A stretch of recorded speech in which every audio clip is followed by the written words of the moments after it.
ಎಲ್ಲರೂ ಕೇಳಿಸ್ಕೊಳ್ತಾ ಇರ್ಬೇಕು, ಇದು ನಿನ್ನ ಕಿವಿಲಿ ಇರ್ಬೇಕು. ದರ್ಶನ್ ಅವ್ರಿಗೆ ಜೈಲೂಟನೇ ಸದ್ಯಕ್ಕಂತೆ ಮುಂದೆ 25ನೇ ತಾರೀಕುವರೆಗೆ. ಅದಕ್ಕೆಲ್ಲ ಜಾಗ ಇದೆ. ಬಟ್ ಆರೋಪಿ ಚಾರ್ಲ್ಸ್ ಶೋಭರಾಜ್ಗೂ ಮನೆ ಊಟ ಕೊಡ್ಲಾಗಿತ್ತು ಗೊತ್ತಾ ಅಂತ ಅವ್ರ ವಕೀಲ ವಾದಿಸಿದಂತೆ ಕೊಟ್ಟಿದ್ರು. ಬಟ್ ಅವ್ರದ್ದು ವಾದ ಇದ್ದಿದ್ದು ನಾನು ವಿದೇಶಿ ಅಂತ.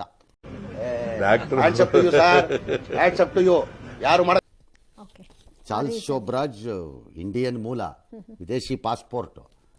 ಹಂಗಾಗಿ ಅಲ್ಲಿ ಮೂಲ, ನಂಗೆ ಅಲ್ಲಿ ಫುಡ್ ಎಲ್ಲ ನಿಮ್ದು ಅಡ್ಜಸ್ಟ್ ಆಗಲ್ಲ, ನಿಮ್ಮದು ಸಾಂಬಾರು ಪದಾರ್ಥಗಳು ತಿಂದ್ರೆ ಅಷ್ಟೇ ನಾನು ಅಂತ ಏನೇ ಆಕ್ಷೇಪ ಹಾಕಿದ್ದಾರೆ. ಅಲ್ರಿ ಅವ್ರಿಗೆ ಹುಷಾರೇ ಇಲ್ಲ ಅಂತೀರಿ, ಅವ್ರಿಗೆ ಹುಷಾರಿದ್ದಾರೆ, ಅವ್ರು ಕೈ ಮುರಿದಿದೆ ಅಂತೀರಿ, ಎಕ್ಸ ತೆಗೆದ್ರೇನೂ ಆಗಿಲ್ಲ, ಬೇದಿಯಾಗಿದ್ದರೆ ಎಲ್ಲೂ ಬಂದು ಟ್ರೀಟ್ಮೆಂಟೇ ತಗೊಂಡಿಲ್ಲ, ಏನೂ ಇಲ್ಲ.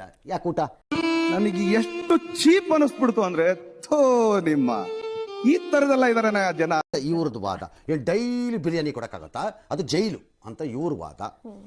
ಒಟ್ಟಲ್ಲಿ ಗಲಾಟೆ ನಡೆದಿದೆ. ನನ್ನ ಪ್ರಕಾರ ಇದನ್ನ ಗಲಾಟೆ ಮಾಡ್ಕೋಬೇಡಿಪ್ಪ. ತುಂಬಾ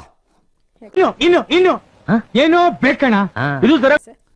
ಎಲ್ಲ ಕೈದಿಗಳಿಗೂ ಮುಂಬೈ ಇಲ್ಲೋ ಸಿಸ್ಟಮ್ ಪ್ರಕಾರದಲ್ಲಿ ಡಬ್ಬಾ ಸಿಸ್ಟಮ್ ತಂದುಬಿಡಿ. ಎಷ್ಟು ವರ್ಷಗಳಿಂದ ಎದೆಯಲ್ಲಿ ಬೆಂಕಿಯನ್ನು ಇಟ್ಟುಕೊಂಡು ಏನು ಮಾಡದೆ ಆರಿಸಿಕೊಳ್ಳುವುದು ಸೂಪರ್ ಸಿಸ್ಟಮ್ ಅದು.